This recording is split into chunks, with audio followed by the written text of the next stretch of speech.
everybody to this demonstration. President Donald Trump. Do the good outweigh the bad?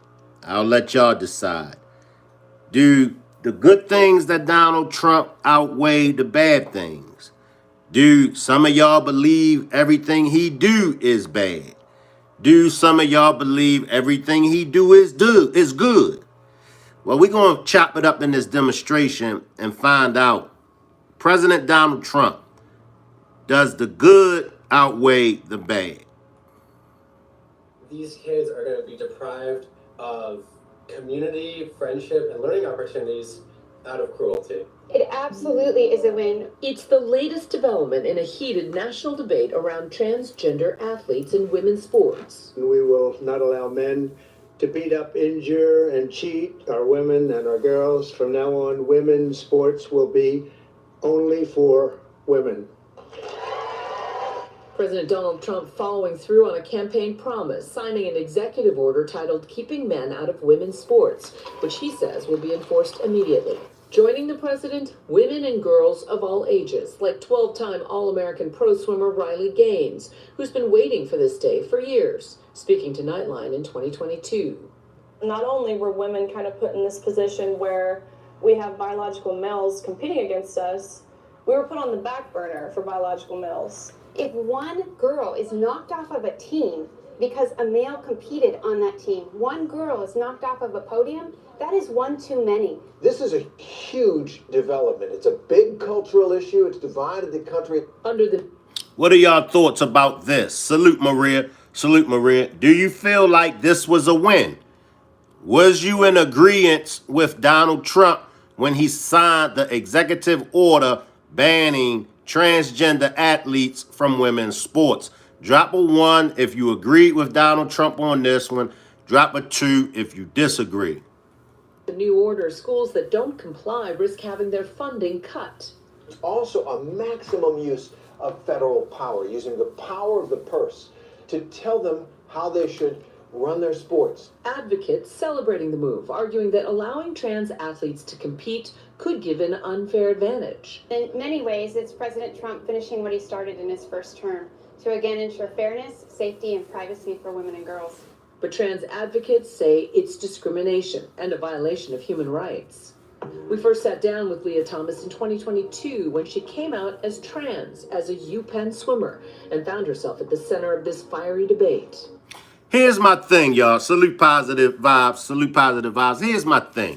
Like, in this situation right here, this is a no-brainer. Like I said, you know, and I think most of us feel the same way that I feel. Correct me if I'm wrong. I think most of us, we don't have a problem with transgenders. We don't have a problem with men that want to be with men, women that want to be with women. We don't have no problem with any of that. But I believe that we all are in agreement with males that was born with men instruments should not be playing in women's sports.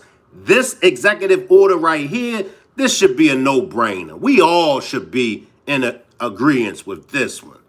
Come on, y'all. But everybody has their opinion. Drop a 2 if you disagree with this executive order, though. Drop a 2 if you disagree with this executive order. I just feel like we all should be dropping 1s. We all should feel like no man should be playing in the all-woman sport.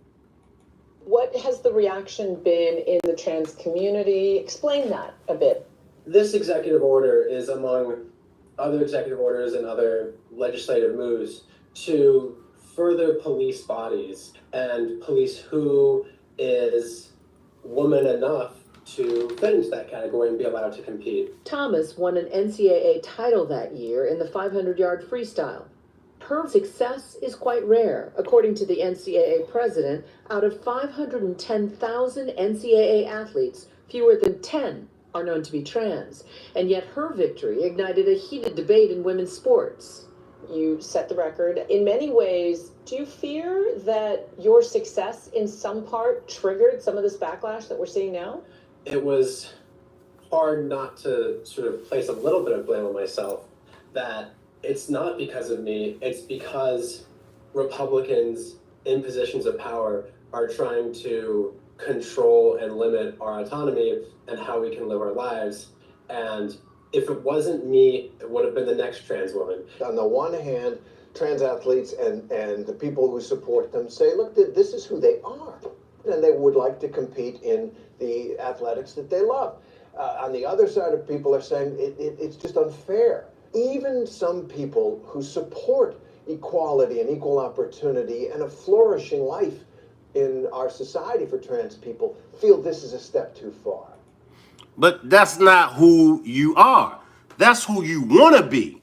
Let's call a spade a spade. Being a transgender is not who you are. Being a transgender is who you want to be. Because who you are is what you was born. Now, if you was born with a male instrument, then that's who you are.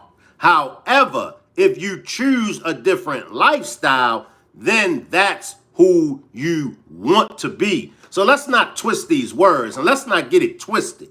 And that's the problem that we have. What right do a transgender has playing in an all-woman sport? Let's take somebody like me. That's not a transgender. That doesn't identify with the transgender community. All right. Now, I was born with a man's instrument. Who would you want to see me playing in a all-woman sport? No, you wouldn't. Why? Because of what's between my legs. And even if you get a sex change, you still was born with a man instrument. According to a 2023 Gallup poll, 69% of Americans believe transgender athletes should only be allowed to compete on teams that conform with their gender assigned at birth. There it is right there. 69%. Here's my thing for the transgenders. Won't y'all form a transgender league? I mean, that'll nip it in the bud right there. It's enough. It's millions. It's millions. If not millions, it's hundreds of thousands of transgender men out here. Won't y'all form your own league? It's just as simple as that. 26% doesn't have a problem with it. However, 69% does. That says a lot right there. We're talking about 12-year-olds who have lived their whole lives as who they are and are being asked to then play on a different gendered team. Skylar Baylor made history as the first openly trans male athlete to compete in NCAA Division I sports, swimming for Harvard in 2015. Skylar, what comfort do you give to those who are feeling like this is a real turnaround, a setback for trans rights and the trans community? I think this is something that's critical, and to validate those emotions while also reminding that we are absolutely capable of moving through this. Bodies come in all shapes and sizes. There's no one single determinative factor in athletic performance. It's just too complicated to narrow down to one thing. So what Trump is doing typically is sort of seizing the hottest issue and going at it with maximal force. It's the latest move following a flurry of anti-trans executive orders. We've gotten the woke lunacy out of our military. And now we're very importantly getting it out of women's sports. That's taking place very strongly. He signed an executive order saying that the United States government only recognizes two sexes, male and female, for all purposes. He also banned gender-affirming care for people under the age of 19. And now the ban on transgender athletes in school sports across the country. This is a major initiative of the earliest days of the Trump administration. I mean, come on, y'all. Come on, y'all. I mean, let's call a spade a spade. Let's call a spade a spade. Whether we like Donald Trump or not, let's call a spade a spade.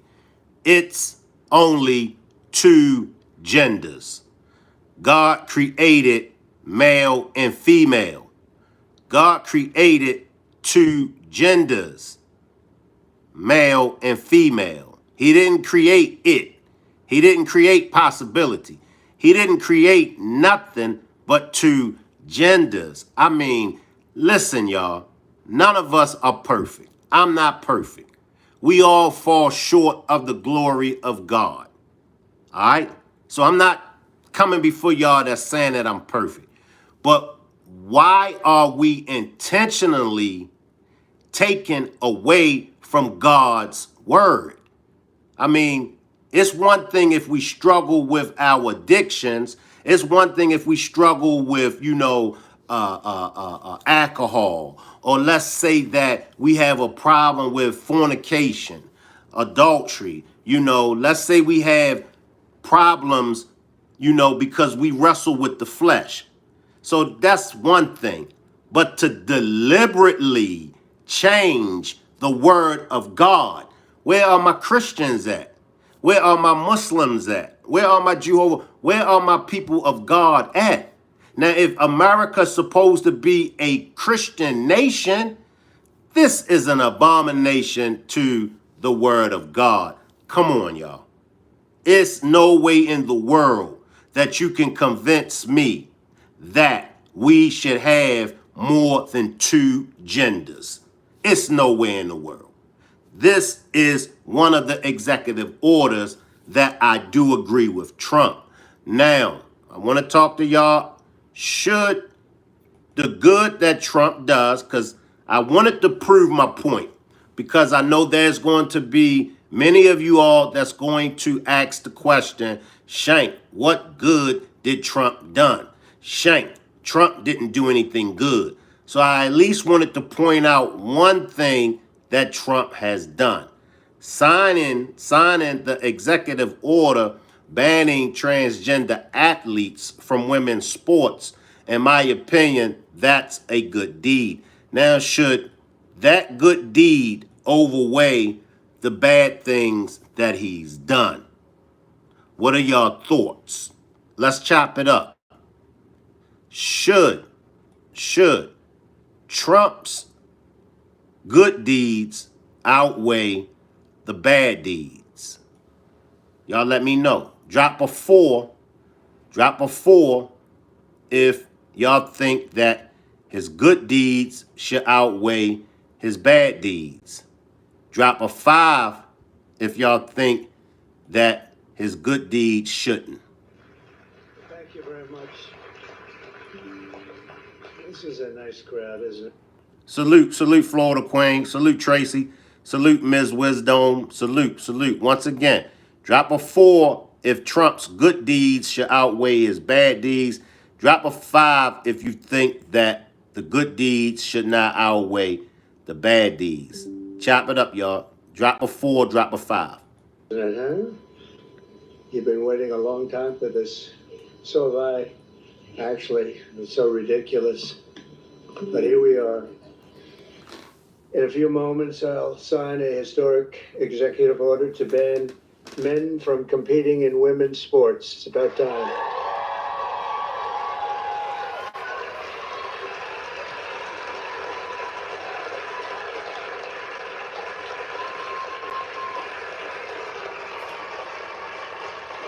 Under the Trump administration, we will defend the proud tradition of female athletes, and we will not allow men to beat up, injure, and cheat our women and our girls. From now on, women's sports will be only for women. And we're going to stop it right there. And we're going to move on. Positive Vibes says, I got to let it play out before I decide. So we're going to stop it right there. So, in my opinion, because I know many is going to ask me, what good has Trump done? So I'm just highlighting a good that he has done. Miss Wisdom says, yeah, I want to say 4, but there's so many moving parts to this. Marie says, I respect transgenders, but when they want to join sports with women. All right, appreciate y'all comments. And that's all I'm saying. So I don't want nobody from the LGBT community to think that Shank Rock is beating up on them. I don't want them to think that Shank Rock is judging them. No, that's not what I'm saying. All I'm saying is a male that was born with a male's instrument should not be playing in an all-women's sports. That's all I'm saying. Nothing more, nothing less. Now, as I stated before, one of the 30% that I disagreed with Trump was about the tariffs. And I know many of y'all agreed that Trump should do the tariffs. But I disagree. So let's chop it up about the tariffs.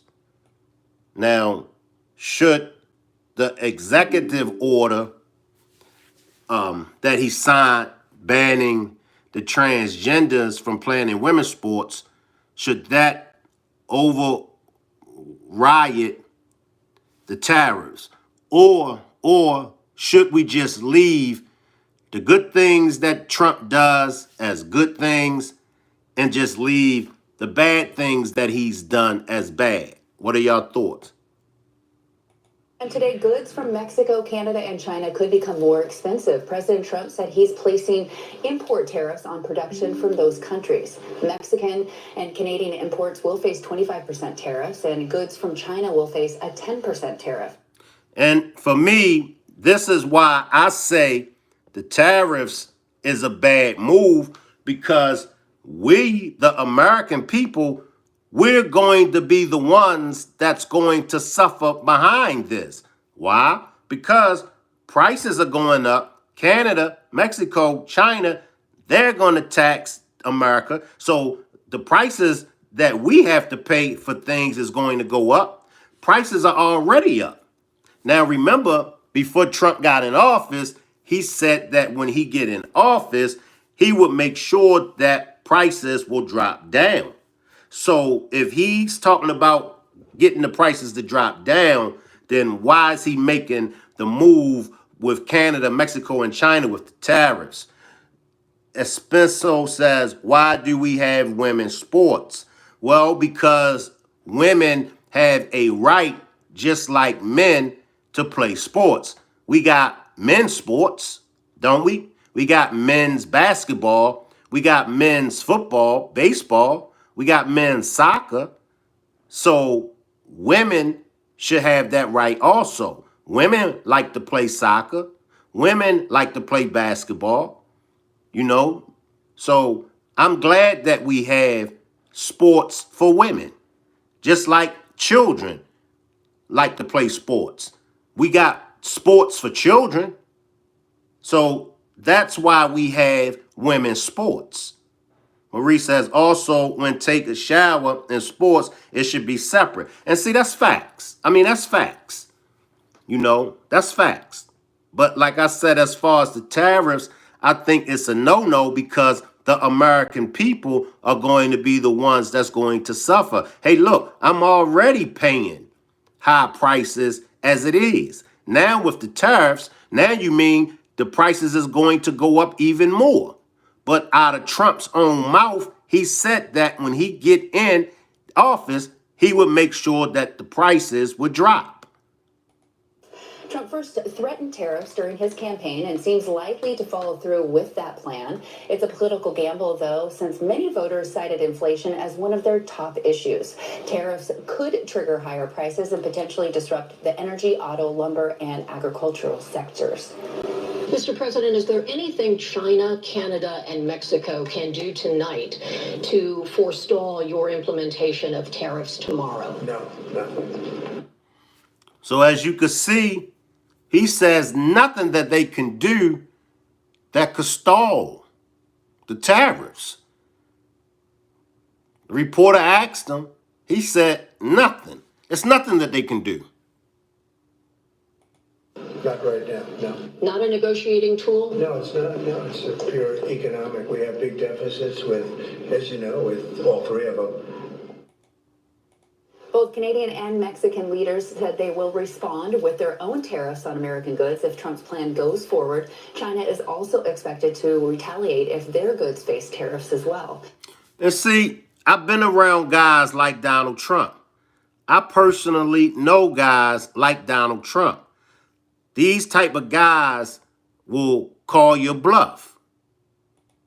These type of guys love to call somebody's bluff and hoping that the person whose bluff that they is calling, hoping that they're going to back down. But as you can see, my man right here from Canada, Canada is not backing down. Why should they back down? Mexico is not backing down. Why should they back down? And of course, we know China is not backing down. I know many of y'all, believe that the tariffs is a must and the tariffs is good. Just not right now. That's all I'm saying. These tariffs right now is not good for the American people. And the way that Trump is going about it, I believe that he's going about it wrong. They ain't backing down. Let me just say that. They ain't backing down. And as Americans, we can keep walking around with our chests on swole. I've been around guys like that. I've seen guys like that walk around with their chests on swole. But there's always somebody that's badder than that guy walking around with their chest on swole. Yeah, America is bad. But it's always nations and countries that is badder than America. Tonight, I am announcing Canada will be responding to the U.S. trade action with 25% tariffs against $155 billion worth of American goods. This will include immediate tariffs on $30 billion worth of goods as of Tuesday, followed by further tariffs on $125 billion worth of American products in 21 days' time to allow Canadian companies and supply chains to seek to find alternatives. Our response will also be far-reaching and include everyday items such as American beer, wine, and bourbon, fruits and fruit juices, including orange juice, along with vegetables, perfume, clothing, and shoes. So Canada has already started taking American brought products off of their shelves. Kevin Mackin says, haven't you seen women's tennis or beach volleyball? Canada has already started, shutting American products down over there. When the American basketball teams play over there, they booing. I don't think they booing the teams, but they booing whenever they sing the Pledge of Allegiance and the national anthem and things of that nature. This is a war that we don't want. Trust me. This is a war that we don't want as Americans. We got 402 people watching with only 9 likes. Make sure y'all double tap my screen to get my likes up. Get my likes up to at least 100. We got 402 watching with only 9 likes. Double tap the screen and get my likes up. I mean, come on. This is just it's an uncalled for war. Going against Canada, it's an uncalled for war. Like I said, the Canadians, they good people. Kevin says, especially when Trump was voted in for lower prices. Now we talking the same language, Kevin. Seems like that promise has been taken off the table. He going against what he said. Now, y'all know how I feel about when he go with what he say. I be rooting for him. I be like, see, didn't Trump say he was going to do this? And didn't he do it? So I got to be the same way. I got to have that same energy with things that he say he going to do that he don't do. He said he was going to bring the prices down. Well, this tariffs move is going to take the prices up. Salute Emma Girl. Emma Girl says no war. No war. And war can be more than just combat, physical combat. You can be in a financial war against your opponent. And this is what kind of war Trump is in with them. He's in a financial war. And we don't need no financial war. It'll include major consumer products like household appliances, furniture, and sports equipment, and materials like lumber and plastics, along with much, much more. And as part of our response, we are considering, with the provinces and territories, several non-tariff measures, including some relating to critical minerals, energy, procurement, and other partnerships. We will stand strong for Canada. We will stand strong to ensure our countries continue to be the best neighbors in the world. I want to speak directly to Americans, our closest friends and neighbors. This is a choice that, yes, will harm Canadians, but beyond that, it will have real consequences for you, the American people. As I have consistently said, tariffs against Canada will put your jobs at risk, potentially shutting down American auto assembly plants and other manufacturing facilities. They will raise costs for you, including food at the grocery store and gas at the pump. They will impede your access to an affordable supply of vital goods crucial for U.S. security, such as nickel, potash, uranium, steel, and aluminum. They will violate the free trade agreement that the President and I, along with our Mexican partner, negotiated and signed a few years ago. Together, we've built the most successful economic, military, and security partnership the world has ever seen. A relationship that has been the envy of the world. Yes, we've had our differences in the past, but we've always found a way to get past them. As I've said before, if President Trump wants to usher in a new golden age for the United States, the better path is to partner with Canada. The better path is to partner with them.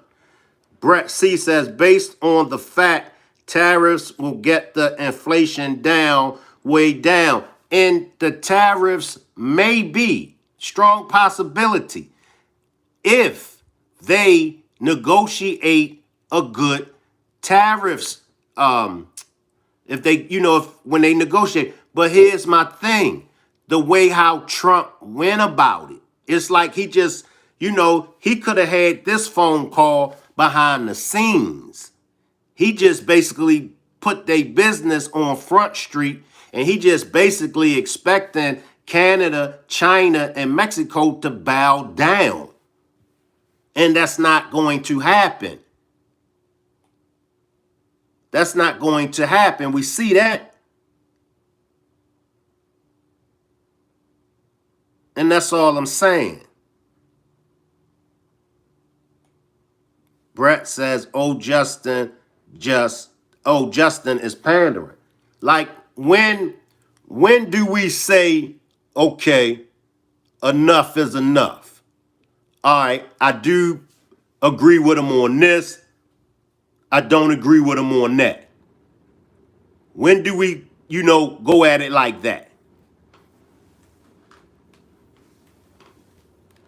Do we agree with everything Trump says? Let me just ask y'all that.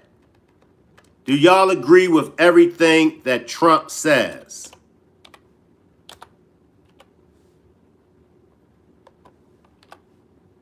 Do y'all agree with everything that Trump says? Now, I spoke on this yesterday. I don't agree with Positive Vibe. Salute, Cotan. Salute, Cotan. Positive Vibe says no. I don't agree with the move. He's got a crew. It's almost like a... With Elon.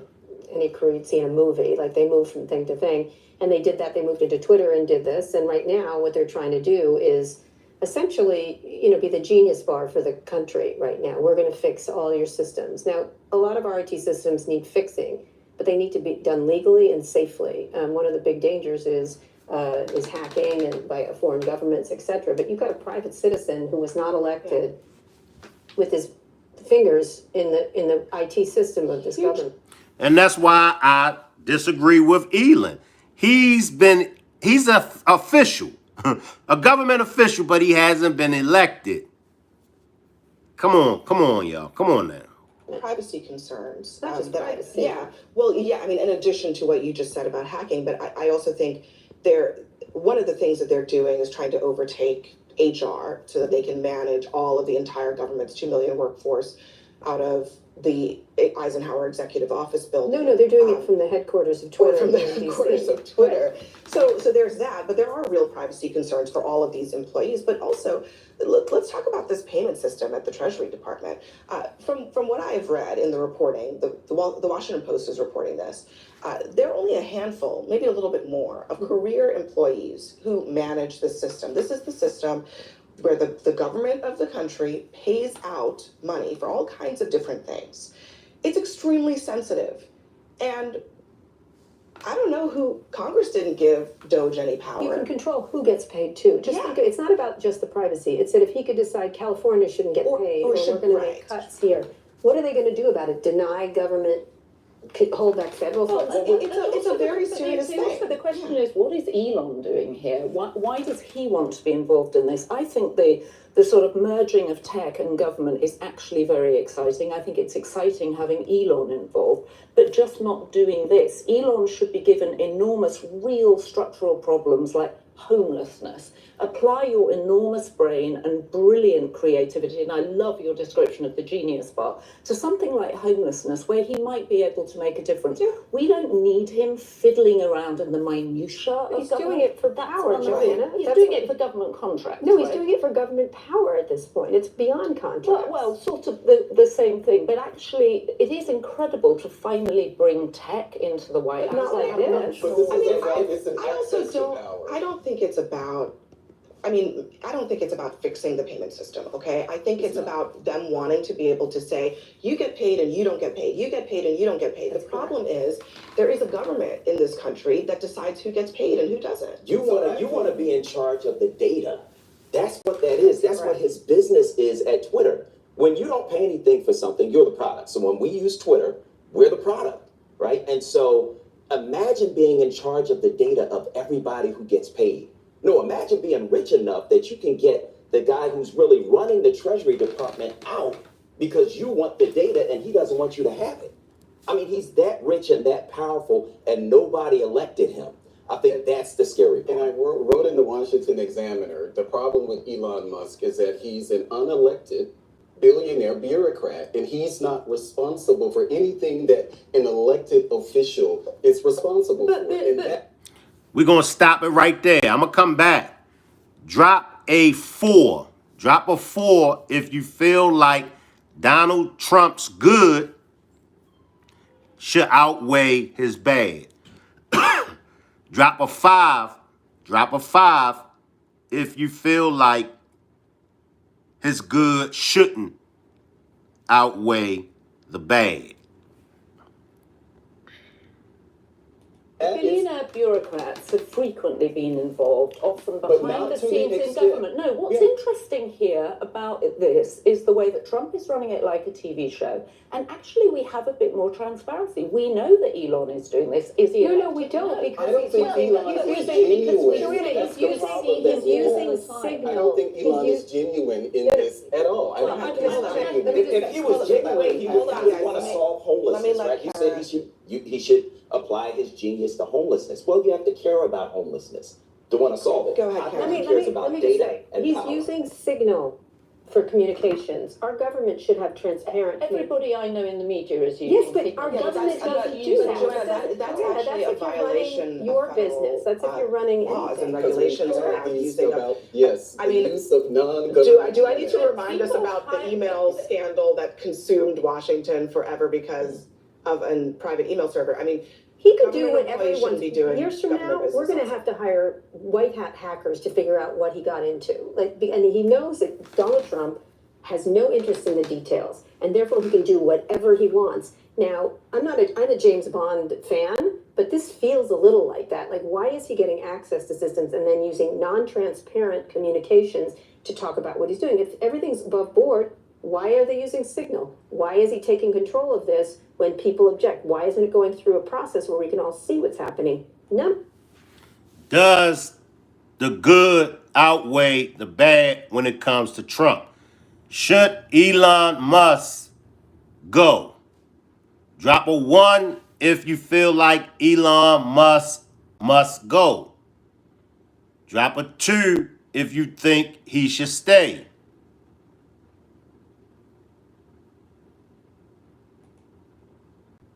You guessed it, DOGE. Pay attention to this. The Trump administration has now agreed to temporarily restrict the Department of Government Efficiencies, that's DOGE's, access to the Treasury Department payment systems. Isn't this amazing? They've had it for the last few days. There's been outrage. Well, this agreement came in response to a suit accusing the Treasury Department of committing an unlawful action by giving private information to DOGE. Meanwhile, earlier today, it was revealed that the DOGE is also targeting federal health agencies. The Washington Post reports that the DOGE team has visited the Centers for Disease Control and the Centers for Medicare and Medicaid Services. They also sought access to payment and contracting systems across the Department of Health and Human Services. My next guest has new reporting from Wired on what Treasury. Brian Barrett is executive editor of news for Wired. Brian, you and the Wired team have been working around the clock for the last 2 weeks. Give us the latest. I mean, since last Friday, when we saw the second in command at Treasury resign after decades and decades working there, really over a dust-up, over giving the DOGE team access to the payment system. Now suddenly, Trump's limiting it? What's going on? Well, I think what you're seeing is finally a response to reporting from us and other outlets that are showing the extent of the access this DOGE team is gaining and who's gaining it. At Treasury in particular, we reported just the other day, there was a 25-year-old with no government experience who had the ability to actually alter the code of the federal payment system that's responsible for $5.4 trillion of disbursements every year. These are not elected officials. Elon Musk, obviously not an elected official. And the idea that they can just kind of run grandshot over any department they want, get any access they want, seems absurd on its face. I'm glad that some of the legal mechanisms are kicking in to try to limit that access.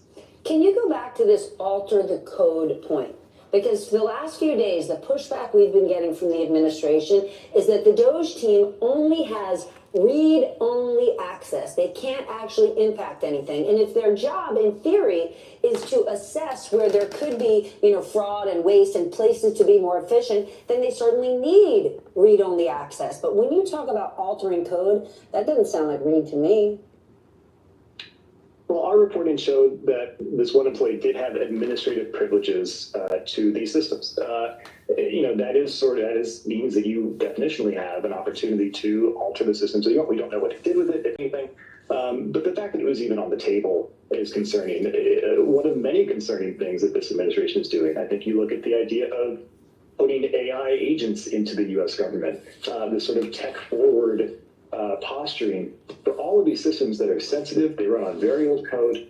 They require a lot of care and maintenance. The idea that you can go in and rip it up and start over again from scratch might be how you run a software startup. It's not how you run the U.S. government. So then tell us about Musk's team, who they are, the accountability, their experience, because one could say, hey, we're bringing in these superstars who know what they're doing, but we don't even know who they are.